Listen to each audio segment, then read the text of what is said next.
सदियों से चली आ रही सतभक्ति की ऐसी धारा, ऋषियों, मुनियों, देवताओं और त्रिदेवों ने भी जिसका भेद ना पाया। भक्ति तो सभी करते हैं,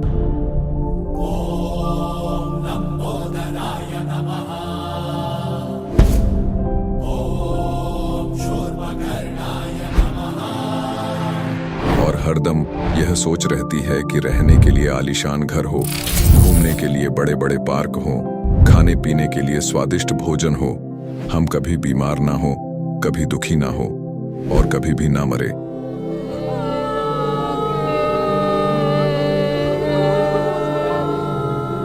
हरदम मौज मस्ती में रहे।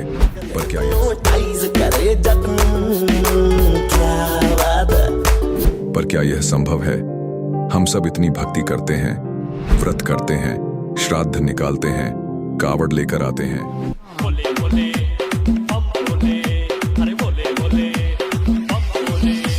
मंदिरों में जाकर मूर्ति पूजा करते हैं,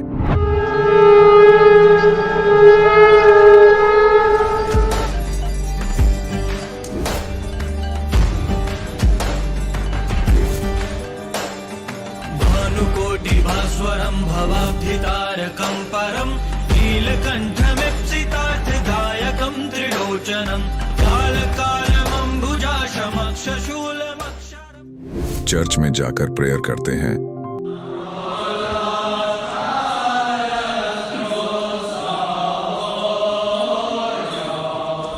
मस्जिद में जाकर नमाज अदा करते हैं,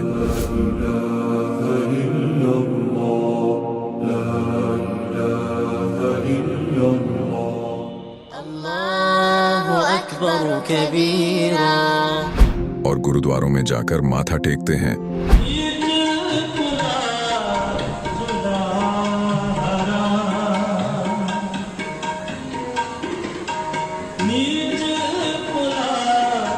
फिर भी दुखी क्यों है?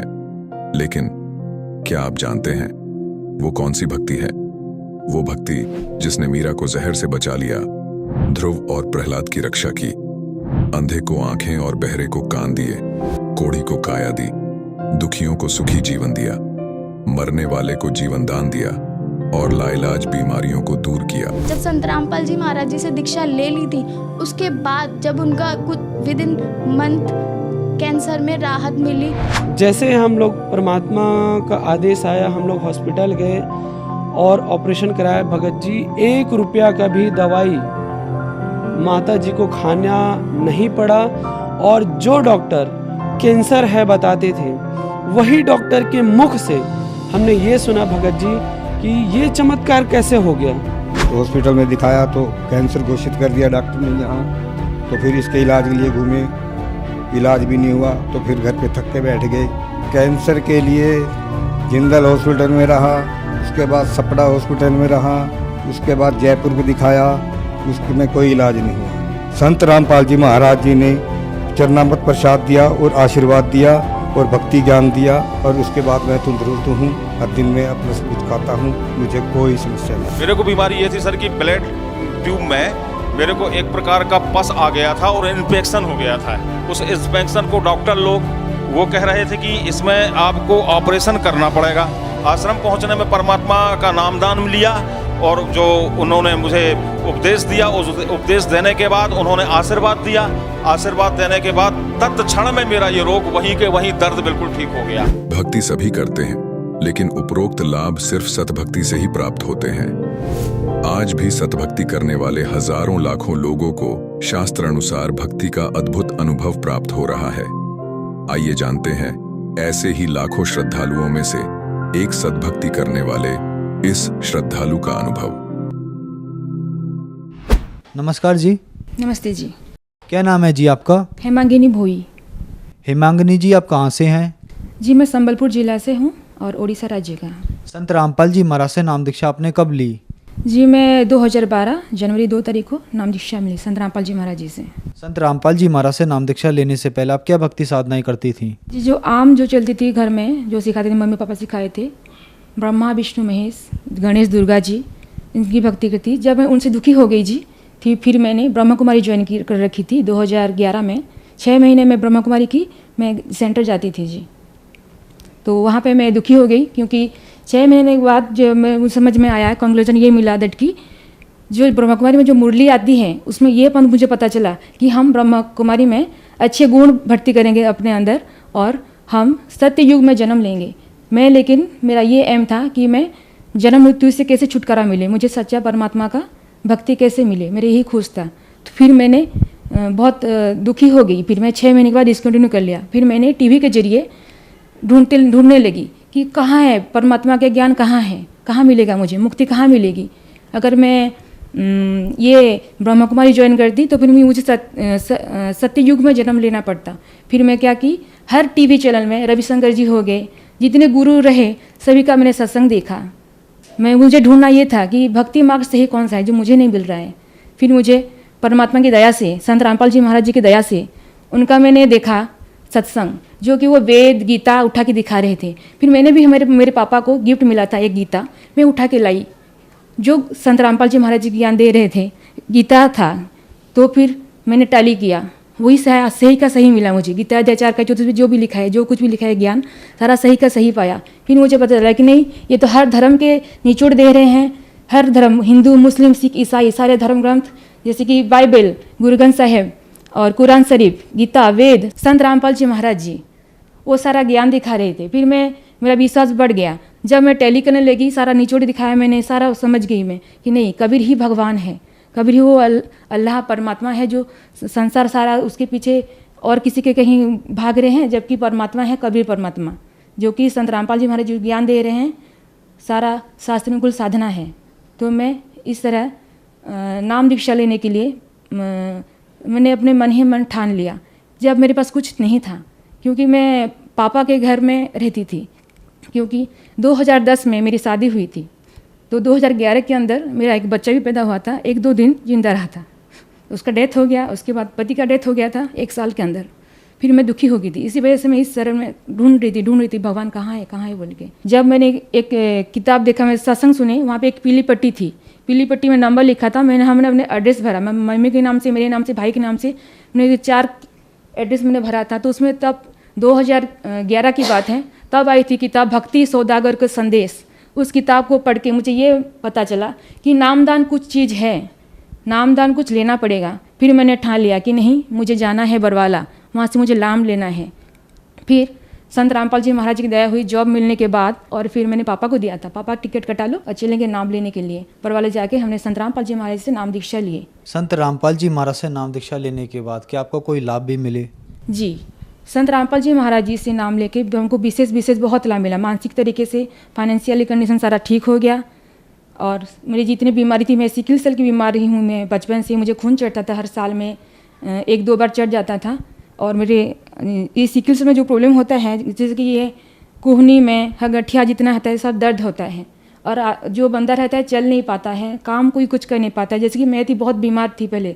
संत रामपाल जी महाराज जी की दया से जो सिकल सेल की बीमारी थी मेरी, तो पहले क्या होता था, गठिया बाद जितना भी मुझे दर्द होता था सारा कुछ, और मेरे ब्लड चढ़ता था, हर साल में 1-2 बार चढ़ता था ब्लड, वो सारा कुछ बंद हो गया। उसने, डॉक्टर ने बोल रखा था कि आजीवन ये आपको दवाई खानी पड़ेगी, अगर ज़रूरत पड़ी तो आपको ब्लड भी चढ़ेगा। ये लाइलाज बीमारी है, और संत रामपाल जी महाराज जी की दया से अब मैं स्वस्थ हूँ और एक नॉर्मल लाइफ जी रही हूँ। मेरे रिपोर्ट है सारे, आप देख सकते हैं कि मुझे सिकल सेल था, वो भी डिजीज़ था, जो कि बहुत जो रहता है सबसे डिजीज बोलते हैं, एक ट्रेड रहता है हल्का सा रहता है, और जो डिजीज रहता है वो ज़्यादा गंभीर रहता है, वो डिजीज है मुझे। और मैं नॉर्मल ज़िंदगी जी रही हूँ, आप पता से कर सकते हैं, सारी रिपोर्ट है मेरे पास। अभी मैं नॉर्मल लाइफ जी रही हूँ संत रामपाल जी महाराज की दया से।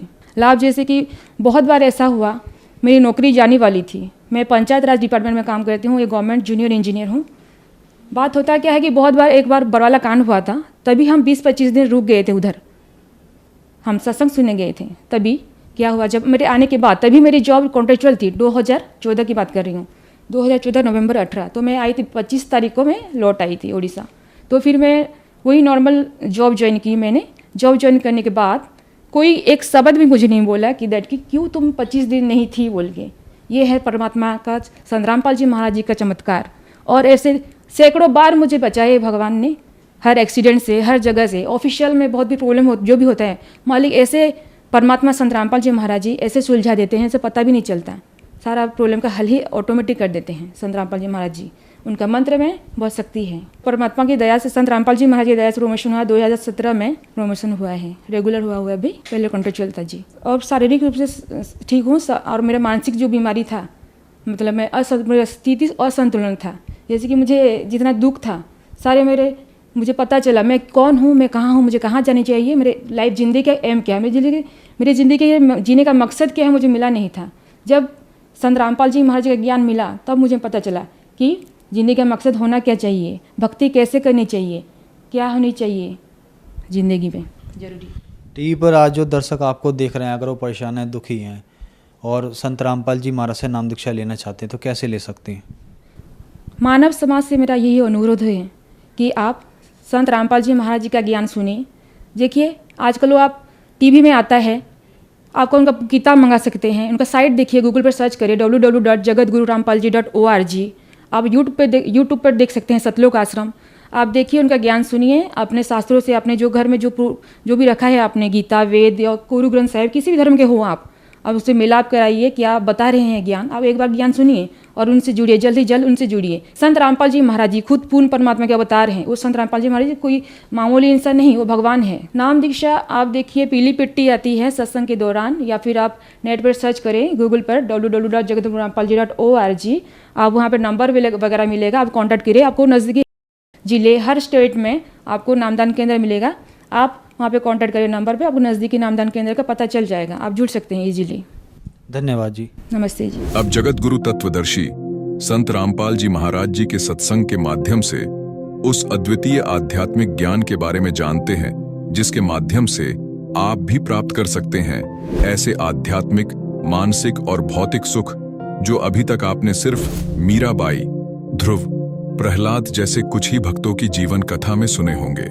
अब सुनिए तत्वदर्शी संत के संग शास्त्र अनुकूल भक्ति सत्संग, ऐसा अद्वितीय आध्यात्मिक ज्ञान जिसका है सर्वधर्मों के पवित्र शास्त्रों में प्रमाण। अनजान बच्चे ही गलतियां किया करते हैं, जब समझदार हो जाएगा ना फिर इसका हाथ नहीं लगा सकते।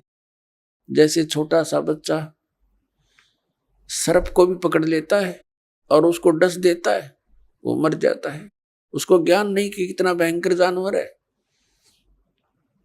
और जब वो बड़ा हो जाता है, उसको उस जानवर के बारे में जानकारी हो जाती है कि ये तो बड़ा खूंखार है, इसके निकट भी नहीं जाना चाहिए, तो फिर वो दूर से ही सर्प को देखकर भाग लेगा दूर, औरों को भी कहेगा इधर मत जाना, सर्प है, सर्प है। और पहले वो चलते घिसरते घिसरते उसको पकड़ लेता है, क्योंकि उसको पता नहीं, ज्ञान नहीं, ज्ञान बिना डर नहीं होता। तो तत्व ज्ञान से आपको डर बनेगा। फिर उसके बारे में बताया है कि जैसे किरका जहर का रंग होरी हो, कहो कौन तिस खावे राम रंग होरी हो। जैसे विष का यानी जहर का एक कण भी पड़ा हो कहीं पर और ये पता लग जाए ये कण विष का है, कहते उस कण ने भी कौन खावे, किरका छोटा सा कण। और हम बोतल की बोतल पीवा जहर की, यानी कुछ भी ठा जा कोई आंट रही ना। बताओ किसी एक क्षेत्र में देख ले हाहाकार मची हुई है, किसी भी फील्ड में जाके देख लो इंसान को संतुष्टि संतोष रहा नहीं। तो यहाँ फिर पता लगेगा कि जैसे किरका जहर का रंग हो रही हो, कहो कौन तिस खावे राम रंग हो रही हो। यानी हम धन इकट्ठा करते हैं खुशी मनाने के लिए, तो परमात्मा कहते हैं खुशी तो आपको परमात्मा के रंग में रंगे जाओगे ना, तब ये खुशी होगी, आपकी असली होली फिर होगी और रोज होगी आपका होली फिर हुआ। इस प्रकार ये ज्ञान होने से पुण्यात्मा हम बहुत से पापों से वैसे ही बच जाएंगे और फिर परमात्मा पाएंगे। तो पुण्यात्माओं प्रसंग चल रहा है कि परमात्मा की भक्ति ना करने से मानव कितना दुखी हो रहा है। श्रीमद् भगवद गीता अध्याय नंबर 4 के श्लोक नंबर 32 में कहा है कि वो सच्चिदानंद घन ब्रह्म ने अपने मुख कमल से जो ज्ञान दिया है वो तत्व ज्ञान है। वो तत्व ज्ञान है जिससे आपका मोक्ष होगा, सब कर्म बंधनों से मुक्त हो जाएगा। और उस तत्व ज्ञान को मैं नहीं जानता, गीता ज्ञानदाता कहता तत्वदर्शी संतों से पूछ ले, वो बताएंगे। इसने तो अपना पल्ला झाड़ दिया और 18 अध्याय भी बोल दिए, बात वहीं की वहीं छोड़ दी। फिर उस तत्वदर्शी संत की पहचान बताई है गीता अध्याय नंबर 15 के श्लोक नंबर 1 में, श्रीमद् भगवत गीता में, के उल्टे लटके हुए संसार रूपी वृक्ष को, ये संसार रूपी उल्टा लटका हुआ वृक्ष जानो। ऊपर को जो जड़ है वो तो पूर्ण परमात्मा समझ लो, परम अक्षर ब्रह्म सतपुरुष, और ऊपर के लोक जहां वो मालिक रहता है वो सारे मिलकर अमर लोक है वो। लेकिन उसके 4 डिवीजन हैं, एक सतलोक है, दूसरा अलख लोक है, फिर अगम लोक है, और चौथा फिर अकह लोक अनामी लोक है। वो सारा अमर अक्षेत्र है, वो शाश्वत स्थान है। और उससे कहते हैं ऊपर को जड़, नीचे को तीनों गुण रूपी शाखा, रजगुण ब्रह्मा, सतगुण विष्णु, तमगुण शिव जी रूपी शाखा है। अब गीता ज्ञान दाता ने तो सिर्फ इतना बताया है, ऊपर ने तो जड़ है उसकी और नीचे ने तीनों गुण रूपी शाखा है, बाकी सब छोड़ दिया। फिर बताया कि जो इस संसार रूपी वृक्ष के सभी विभाग बतावेगा, सवेदवित, वो तत्वदर्शी संत है। पुणात्मा 600 वर्ष पहले परमेश्वर आए थे ये तत्व ज्ञान बताने के लिए, और उस समय उन्होंने क्या बताया था? अक्षर पुरुष एक पेड़ है, सरपुरुष वा की डार, और तीनों देवा शाखा है ये पात रूप संसार। अपने द्वारा रची हुई सृष्टि को रचनहार ही बता सकता है। और परमात्मा ने ये भी कहा था, गुण तीनों की भक्ति में ये भूल पड़ो संसार, कहें कबीर निज नाम बिना कैसे उतरो पार। 3 देव की जो करते भक्ति, उनकी कबू ना होए मुक्ति। अब वो क्या करते सच्चाई, और हम न लागी कड़वी, हम अपने पिता के दुश्मन हो गए, उनसे विमुख हो गए, और जिसके कारण हम आज तक धक्के यहीं खा रहे हैं। तो पुण्यात्माओं, जिस ज्ञान को न तो गीता ज्ञानदाता जानता, और वो ज्ञान परमात्मा ने 600 वर्ष पहले कबीर जी ने बोल कर अपनी अमृतवाणी में लिखवा रखा है, जिसको ये अशिक्षित बतावे थे।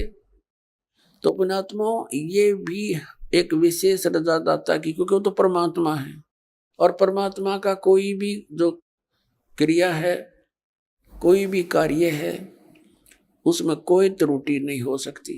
यदि उस समय वो दाता ब्राह्मण वर्ग में आ जाते और थोड़ी बहुत कोई संस्कृत भी सीख लेते और ज्ञान यही बता देते, तो हम ये नहीं मान सके थे ये भगवान थे। हमने तो सोचा इनका समझ में आ गई होगी और ब्राह्मणा का ही ना होगी, ये भगवान नहीं है।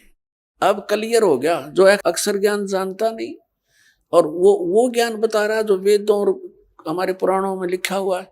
और हमारे ये धर्म गुरु आचार्य शंकराचार्य ब्राह्मण ऋषि महर्षि संत और महंत, इनको कख नहीं पता उन पुराणों और वेदों और गीता का।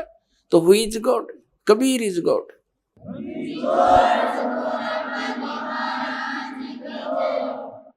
अब श्रीमद् भगवत गीता अध्याय नंबर 15 का श्लोक नंबर 1 समझने में आसानी होगी। पहले चित्र देखिए, ये है उल्टा लटका हुआ संसार रूपी वृक्ष।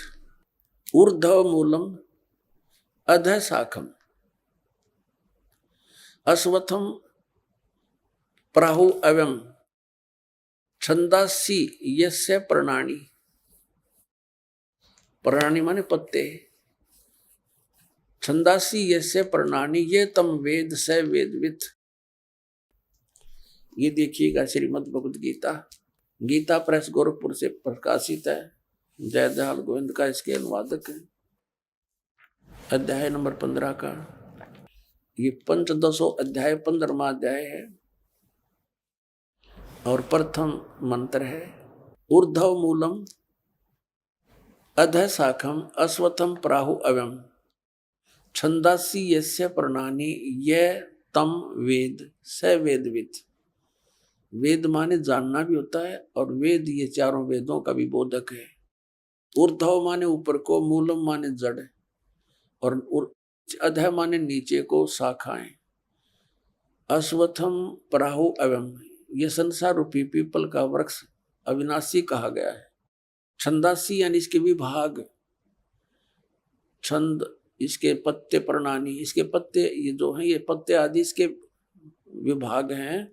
और ये तम वेद, इन सब को जो जानता है स वेदविद, वह वेद के तात्पर्य को जानने वाला है। इनका पढ़िएगा।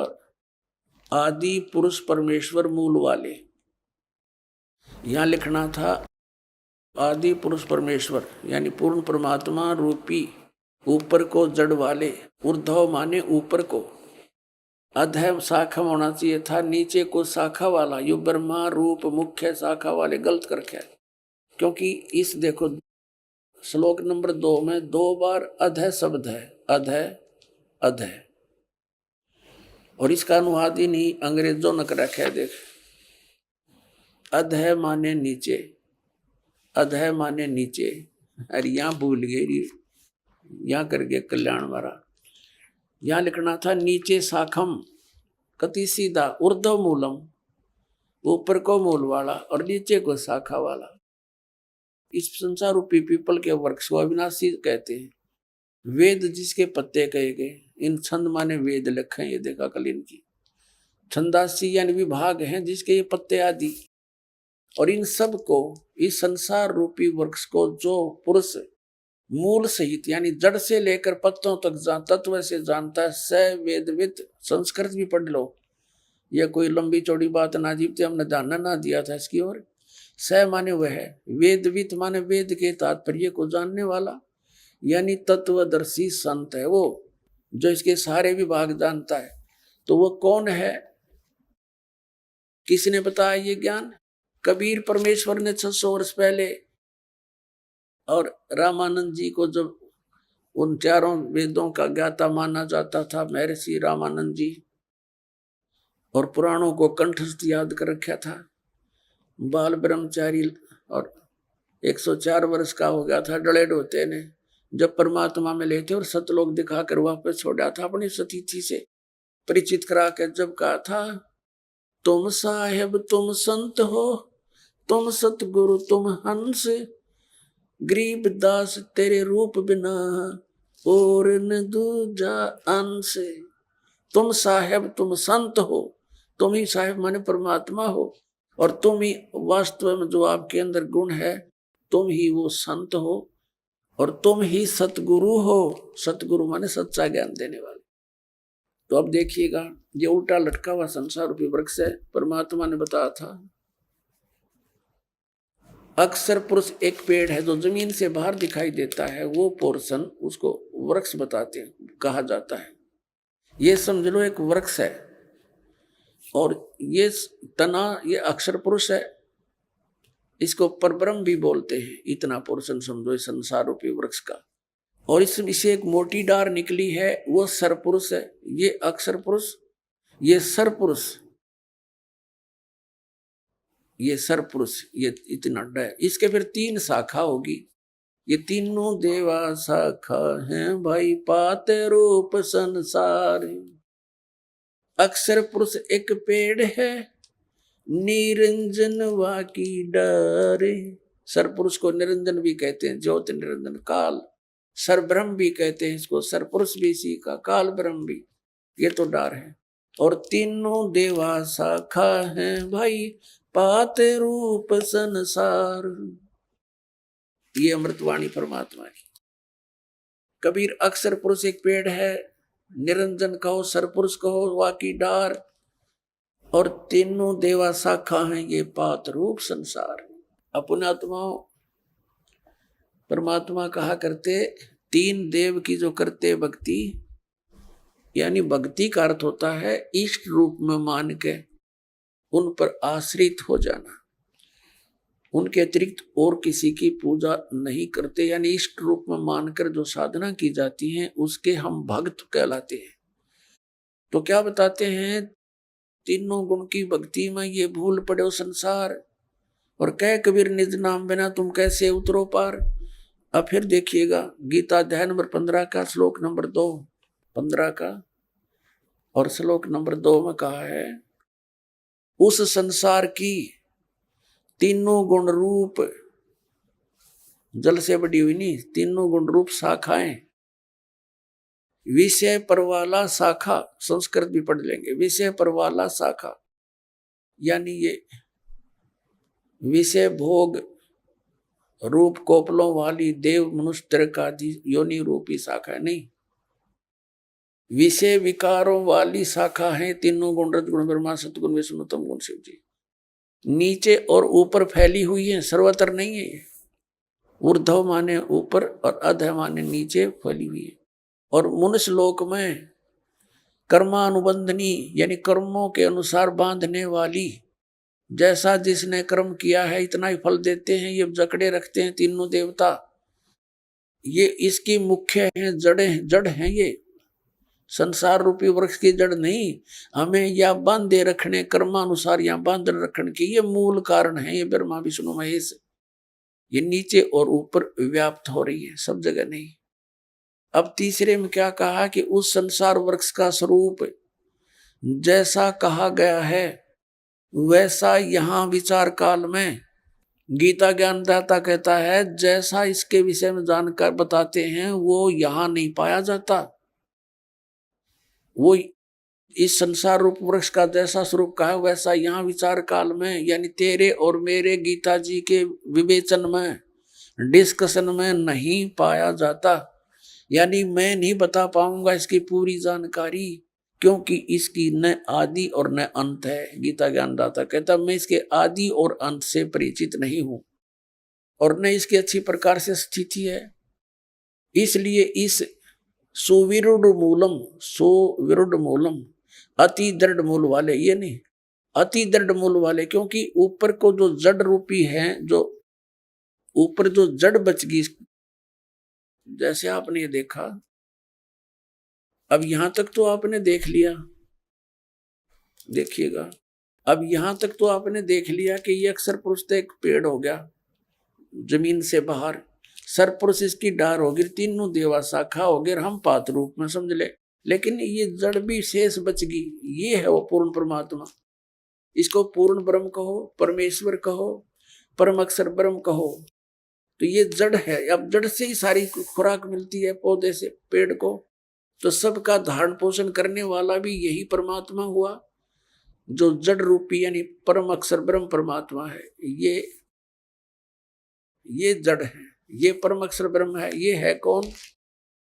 ये देखिएगा, ये वो है परमात्मा जो काशी में धानक दुल्हा बनकर रहे थे 120 वर्ष तक, और ये लीला बताकर अपने द्वारा रची हुई सृष्टि को बताकर चले गए थे। अब ये कंसेप्ट क्लियर करते हैं कि रजगुण ब्रह्मा है, सतगुण विष्णु, तमगुण शिव जी। देखिएगा ये मार्कंडे पुराण, ये मार्कंडे पुराण, ये गीता प्रेस गोरखपुर से प्रकाशित है, सचित्र मोटा टाइप। ये गीता प्रेस गोरखपुर से प्रकाशित है और इसके 123 पृष्ठ पे हम आपको दिखाते हैं। यहाँ से मार्कंडे ऋषि का ये वचन चल रहा है और यहाँ आ जाते हैं हम 123 पृष्ठ पे। अब क्या बताते हैं? रजोगुण प्रधान ब्रह्मा, तमोगुण प्रधान रुद्र, सत्व प्रधान विश्वपालक विष्णु है। यही 3 देवता हैं और यही 3 गुण हैं। स्पष्ट हो गया?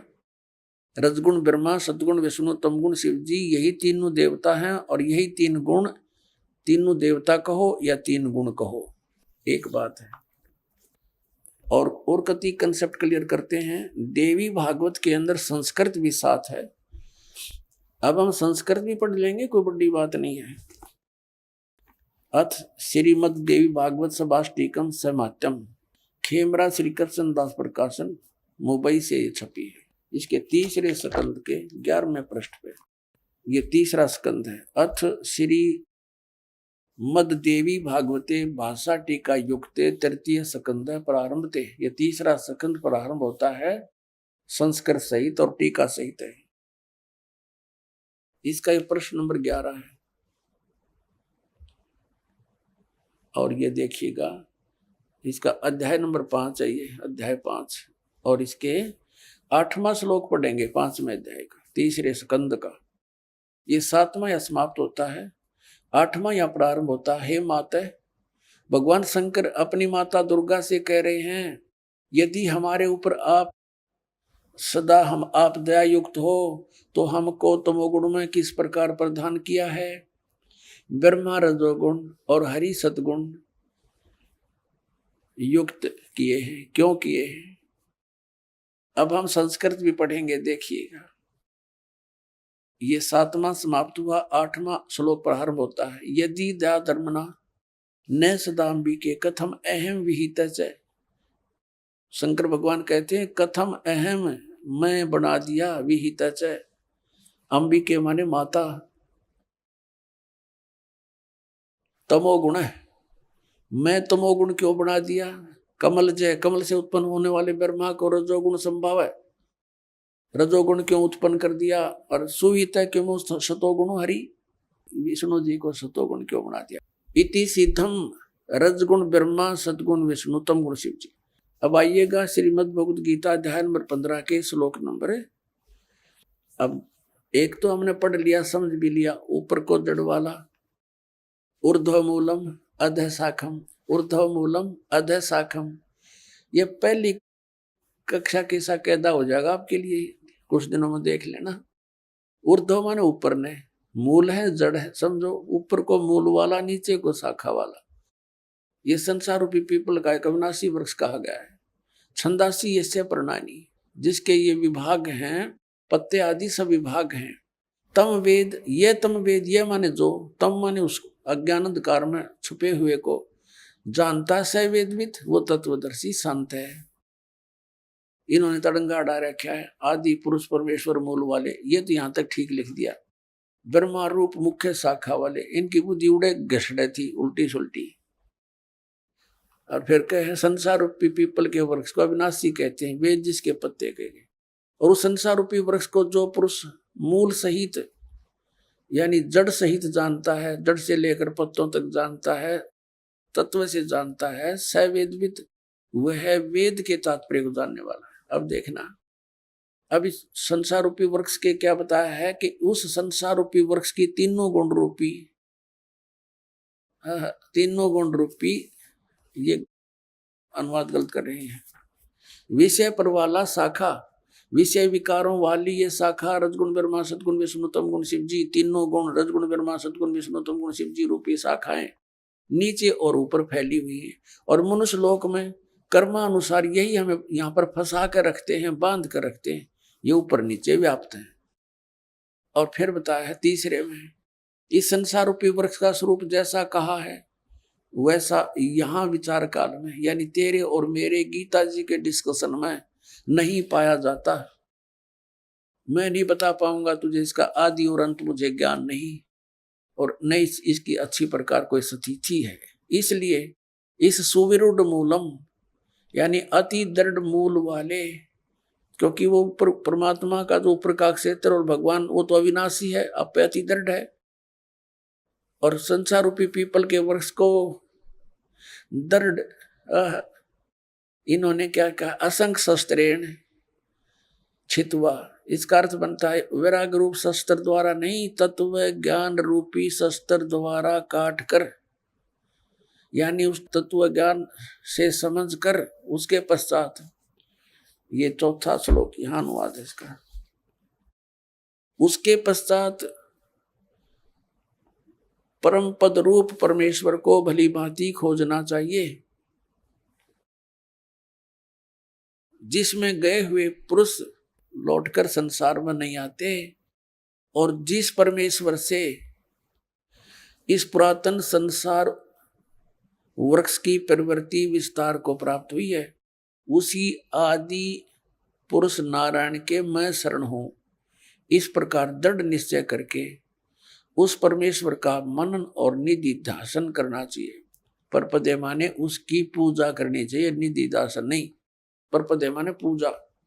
अब यहाँ क्या हो गया इसका अर्थ, इसका सीधा सा अर्थ हो गया गीता ज्ञानदाता। अपने से अन्य किसी समर्थ परमात्मा की शरण में जाने को कहता है और उसकी पूजा कर और सब बातें त्याग दे, यानी अपनी पूजा को भी मना करता, केवल उसी की पूजा कर जिसने संसार रूपी वृक्ष की रचना की है, जिससे संसार रूपी वृक्ष की प्रवृत्ति विस्तार को प्राप्त हुई है। अपने आत्माओं, गीता ज्ञान दाता अपनी स्थिति बताता है अर्जुन, चौथे अध्याय के 5वें और 9वें श्लोक में, दूसरे अध्याय के 12वें श्लोक में, 10वें अध्याय के गीता जी के दूसरे श्लोक कि अर्जुन तेरे और मेरे बहुत जन्म हो चुके हैं, तू नहीं जानता मैं जानता। मेरे जन्म और कर्म अलौकिक है। इससे सिद्ध हो गया कि गीता ज्ञान दाता तो स्वयं कह रहा मैं नासवान हूं, तो उस नासवान की भक्ति करके वो उस स्थान को कैसे प्राप्त कर सकता जहां जाने के बाद फिर लौटकर संसार में नहीं आते। तो इससे सिद्ध हो गया कि गीता ज्ञान दाता से कोई अन्य परमात्मा है और उसकी साधना करने से ही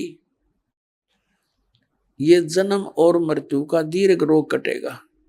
और जब तक जन्म और मृत्यु का रोग नहीं कटेगा तो हम सुखी नहीं हो सकते, हमारा मोक्ष नहीं हो सकता। हम यहाँ बंधन में बंधे हुए कर्मों के बंधन से, और सतलोक में जाने के बाद हमारे ऊपर किसी प्रकार का कोई दबाव नहीं। अपनात्माओं, जैसे ये अन्य संत बताते हैं कि परमात्मा वहां निराकार है, सतलोक में प्रकाश ही प्रकाश है, फिर हम टिंडे लाएंगे उस प्रकाश में, क्या कराएंगे जाके भाई, उसमें डूब कर मर जाएंगे। वहां कुछ एकादशर फरानों का वो बूंद सी घूमती है प्रकाश में, महात्माएं वहां मौज मारती हैं। बूंदा ने के मौज हो बता, उस मछली घूमे आकर जल में धके खाती अंडे। वहां जैसी ये सृष्टि है एज इट इज है वहां, लेकिन उनका मटेरियल नाशवान नहीं है। शरीर जो है प्रत्येक नर नारी का अमर शरीर है, युवा शरीर है, कभी वृद्ध नहीं होते, कोई रोग नहीं, किसी चीज का अभाव नहीं।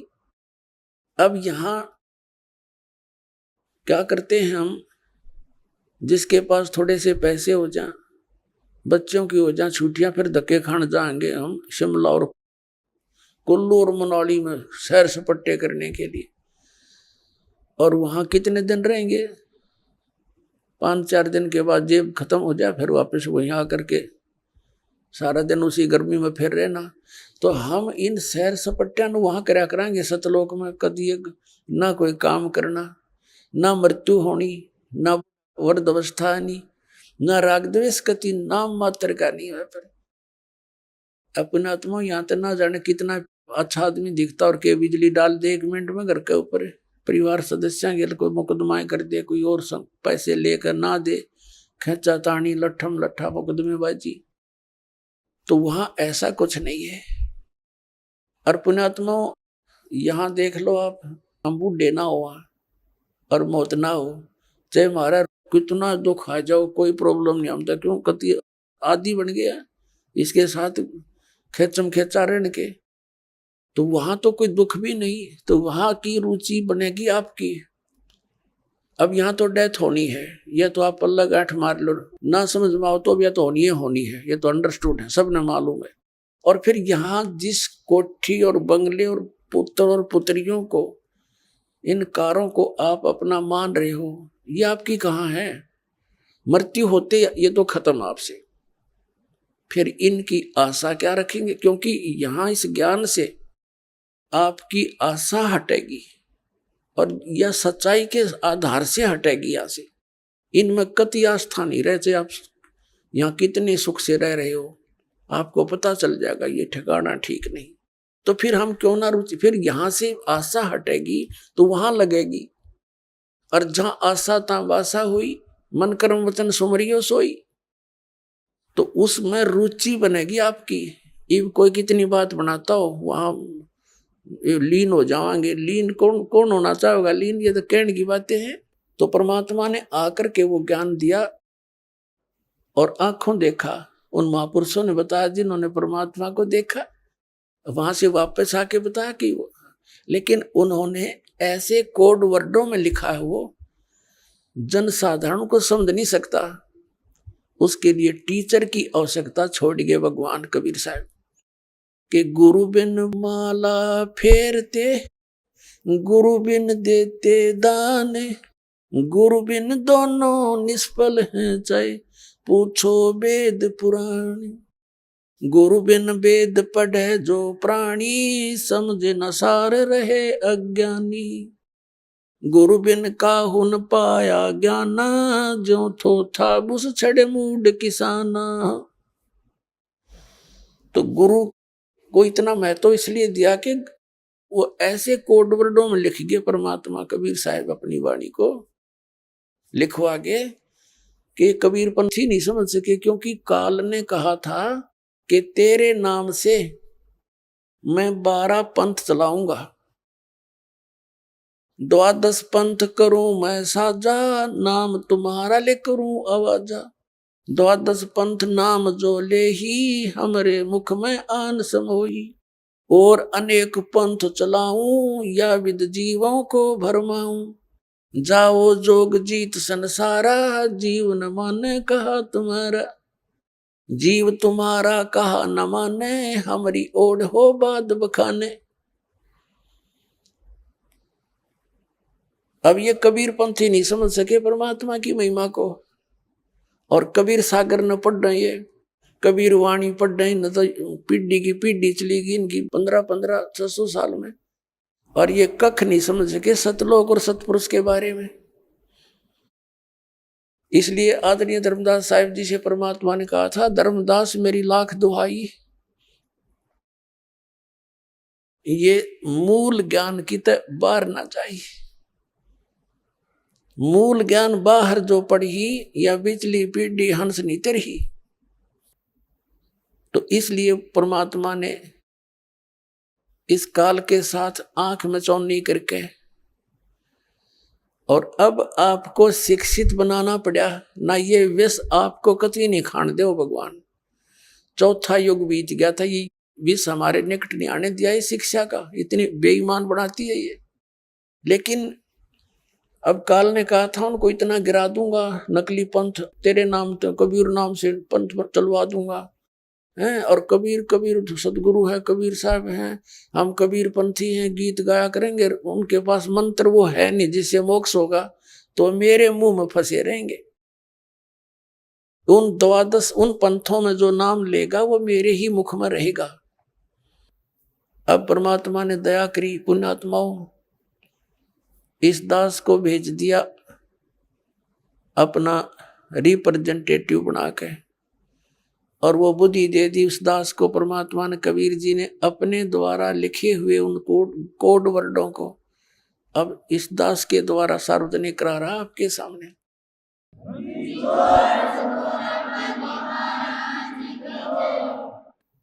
तो पुण्यात्माओं ये कबीर पंथी नहीं समझ सके, और ये राधा स्वामी धन धन सदगुरु जय गुरुदेव वाले ये शिवदयाल जी से ही निकले हुए, ये सच्चा सौदा सिरसार जगमाल वाली, ये उसी काल के चलाए हुए पंथों में से एक है। तो अब प्रसंग चल रहा था, परमात्मा ने 600 वर्ष पहले आकर कहा था, और धर्मदास जी को बताया था कि एक बार मेरी इस काल के साथ वार्ता हुई थी, तब उसने कहा था कि कलयुग में ऐसे कर दूंगा इन प्राणियों को, ये भक्ति योग्य नहीं रहेंगे। तो परमात्मा ने आपको पहले शिक्षा दी, उनको मालूम था ये बिगड़ेंगे खूब। हम बिगड़ भी खूब लिए, क्योंकि अच्छी पोस्ट होगी, अच्छी कार कोठी होगी, राम की जरूरत नहीं समझ रहे हम। और कल न गधा बन का कुमार तरह का डायमंड का बोरा जब पता चलेगा, तो वो ज्ञान नहीं हमारे को, वो ज्ञान इस ज्ञान से ही होगा, इस तत्व ज्ञान से होगा।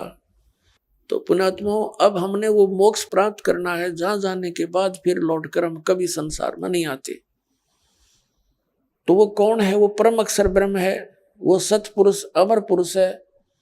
गीता अध्याय नंबर 7 के श्लोक नंबर 29 में गीता ज्ञान दाता ने कहा कि अर्जुन, जो मैंने तुझे ज्ञान बताया है कि तत्वदर्शी संत की खोज कर ले, फिर वो तत्वदर्शी संत तुझे उस परमात्म तत्व का ज्ञान बताएगा, वो तत्व ज्ञान बताओगा तेरे को। उस तत्व ज्ञान को समझने के पश्चात उसमें लिखा 7वें अध्याय के 29वें श्लोक में कहा है कि जरा मरण मोक्षाय यतन्ति ते,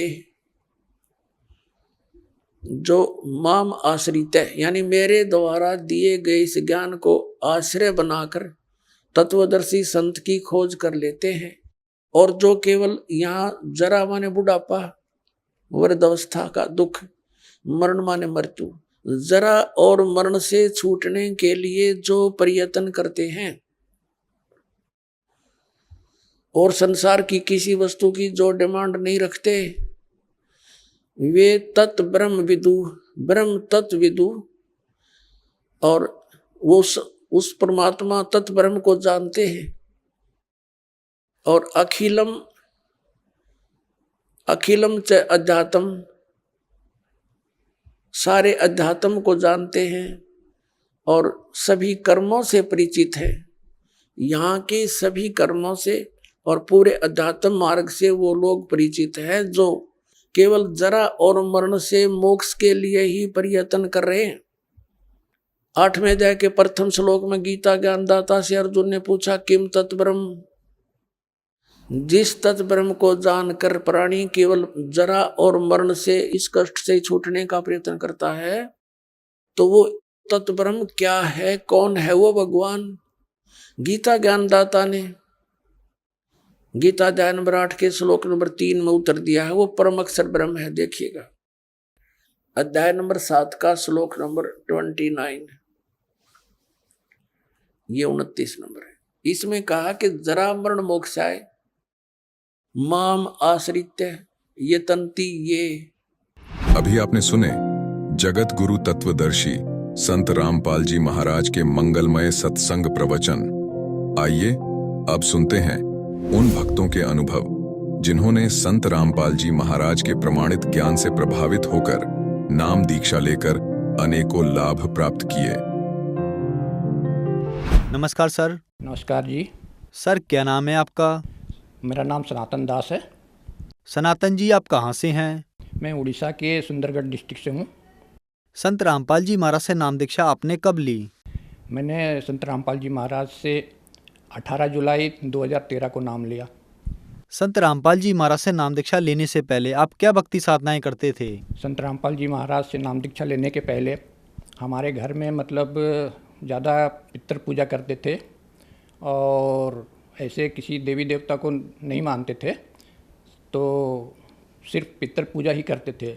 लेकिन घर में बहुत मतलब भूत प्रेत की बाधा सबको थी और हमारे पापा भी मतलब झाड़ फूँक वगैरह करते थे।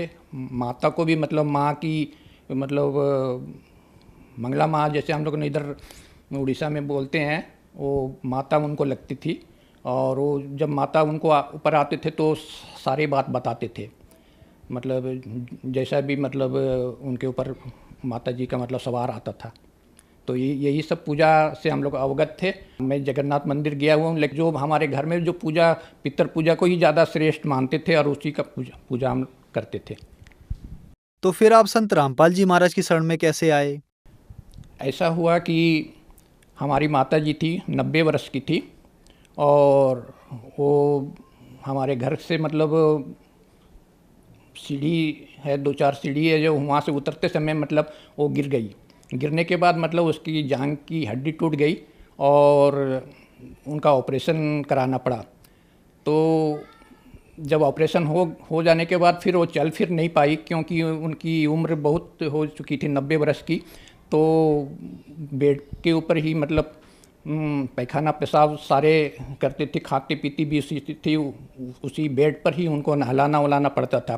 तो जब ऐसी अवस्था आ गई तो फिर घर में हमारे मतलब उनको सेवा करने के लिए मतलब दिक्कत आ गई और इस वजह से हम पूरा मतलब टेंशन में आ गए थे और बहुत ही मतलब ऐसा हो गया था कि मतलब हमेशा मतलब घर में लड़ाई झगड़ा मतलब हम और हमारे अंदर मतलब गुस्सा हमेशा हो जाता था, मतलब छोटी छोटी बात को लेकर, माँ को लेकर भी टेंशन। तो इस तरह से मतलब हमारे अंदर भी मतलब बहुत बीमारी मतलब टेंशन की वजह से आ गई थी, सर दर्द रहना और इस वजह से। तो ऐसा हुआ कि मतलब जब मैं घर में इस तरह की परेशानी आने लगी तो फिर हमारा मतलब झुकाव मतलब अध्यात्म की ओर चला और मैं संत निरंकारी मिशन में एक मतलब साधक के जरिए मतलब वहाँ तक पहुँचा। तो वहाँ पर ही मतलब सेवा से मतलब हमको थोड़ा प्रेरणा मिली और माँ की सेवा मैं अपने हाथ से करने लगी। सुबह जल्दी उठता था, ड्यूटी से पहले मैं उनकी सेवा जितने भी मतलब करना पड़ता था करके मैं घर ड्यूटी में जाता था और इस तरह फिर आने के बाद फिर मैं करता था। तो ऐसे ही करते करते मैं परमात्मा की ओर बढ़ने लगा, मतलब सिर्फ माँ को लेकर कि मैं इनकी सेवा कैसे करूं और मैं कैसे मतलब क्या कि मैं बहुत प्यार करता था उनसे। तो ऐसे ही हुआ, मतलब जब भी मुझे समय मिलता था तो घर पर रहते हुए मैं टीवी देखता था और आध्यात्मिक चैनल देखता था, भजन सुनता था और प्रवचन वगैरह सुनता था। तो चैनल लगाते लगाते संत रामपाल जी महाराज का सत्संग साधना चैनल में आ गया। तो जिस दिन मैं चैनल देख रहा था उसी दिन मतलब वो गीता खोलकर मतलब दिखला रहे थे। तो मैं थोड़ा सा प्रभावित तो हुआ, लेकिन मैं उनकी वेशभूषा से मतलब थोड़ा मतलब मुझे अच्छा भी नहीं लगा, क्योंकि मतलब वो मुझे उस तरह से मतलब जो हमारे मतलब भावना जैसी बननी चाहिए थी, जैसे साधु वो होते हैं जो प्रवचन देते हैं, उस तरह मेरे मन को नहीं भाया।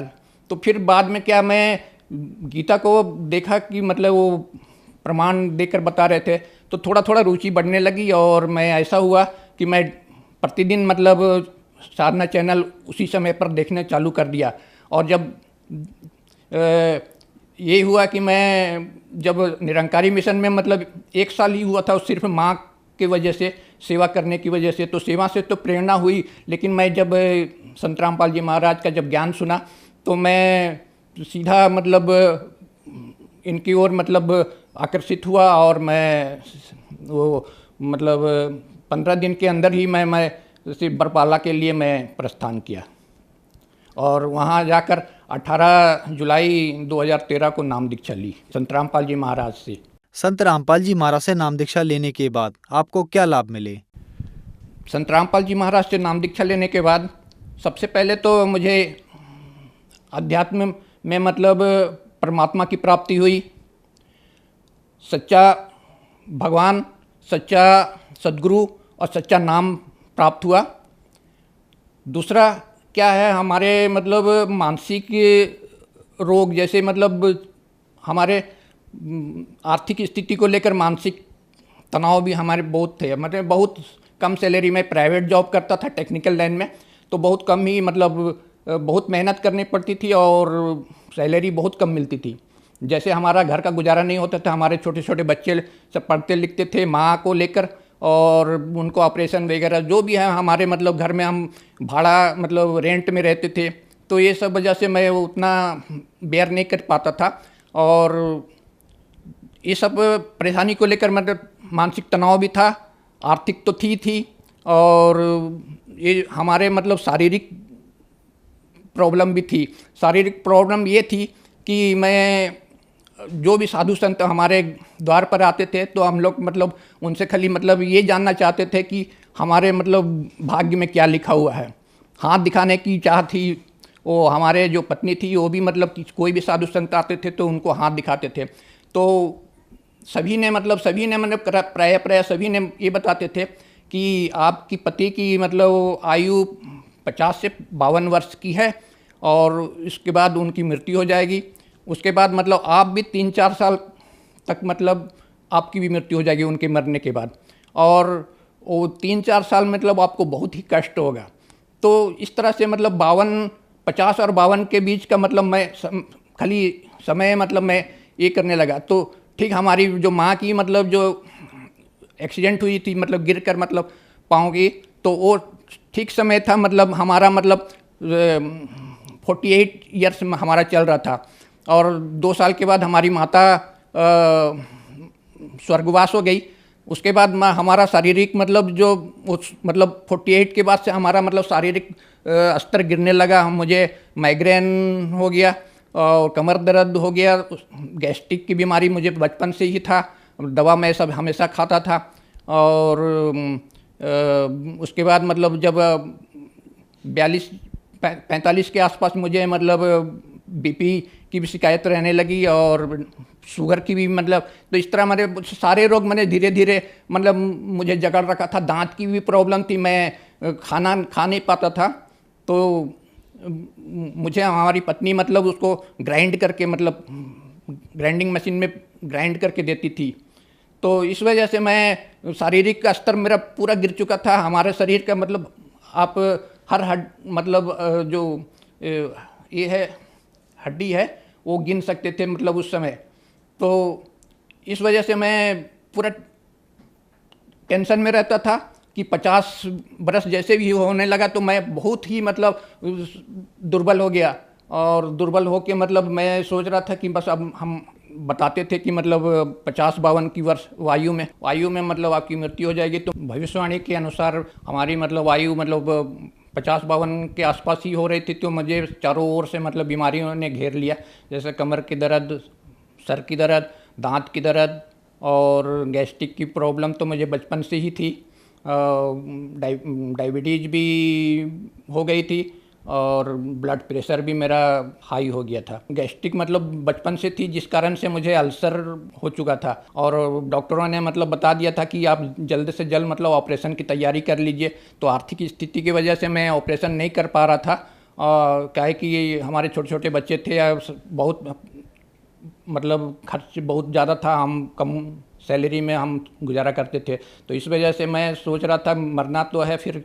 तो ऐसी दया हुई, संत रामपाल जी महाराज का सत्संग देखते देखते मैं उनसे प्रभावित हुआ और मैं उनसे जाकर नाम दीक्षा जब से लिया हूँ, मैं धीरे धीरे हमारा मतलब जो भी बीमारियाँ थी वो धीरे धीरे कम होना शुरू हुआ। संत रामपाल जी महाराज की दया से मैं आज पूरी तरह से स्वस्थ हूँ। मैंने जब से मैं नाम दीक्षा लिया 2013 के बाद मैंने किसी भी बीमारी का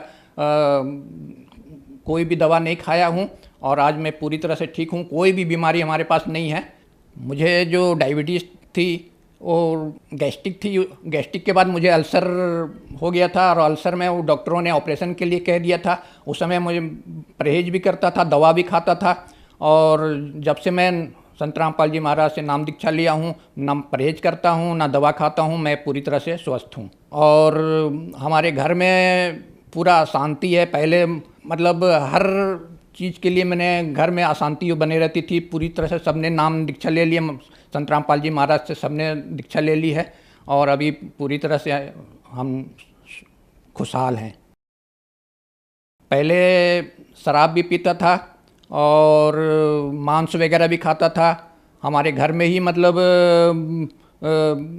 मुर्गी बकरी कटते थे, मतलब जो हमारी जो पितर पूजा वगैरह होती थी उसमें मतलब इसी का बलि देकर मतलब वो हमारे घर में ही बनता था और हम लोग खाते थे। इसके हम लोग आदी थे। और जब से मुझे मतलब गैस्ट्रिक और अल्सर की ये प्रॉब्लम हुई तो मैं धीरे धीरे ये सब कम कर दिया। लेकिन मालिक के शरण, संत रामपाल जी महाराज के शरण में आने के बाद मैं बिल्कुल ये सब छूता भी नहीं हूँ और अभी पूरी तरह से स्वस्थ हूँ। सर, संत रामपाल जी महाराज से नाम दीक्षा लेने के बाद आपको बहुत सारे लाभ प्राप्त हुए। तो जो दर्शक आज आपको टीवी पर देख रहे हैं और वो भी संत रामपाल जी महाराज से नाम दीक्षा लेना चाहते हैं तो कैसे ले सकते हैं? अभी बहुत सारे चैनल में संत रामपाल जी महाराज जी का सत्संग आता है। उनके सत्संग के दौरान नीचे पीली पट्टी चलती है, उसमें आश्रम के फ़ोन नंबर चलते हैं और उस फ़ोन नंबर से आप कांटेक्ट करके अपने नज़दीकी नामदान सेंटर का पता कर सकते हैं और वहां जाकर नाम दीक्षा लेकर अपना कल्याण कर सकते हैं। धन्यवाद जी। सत साहेब।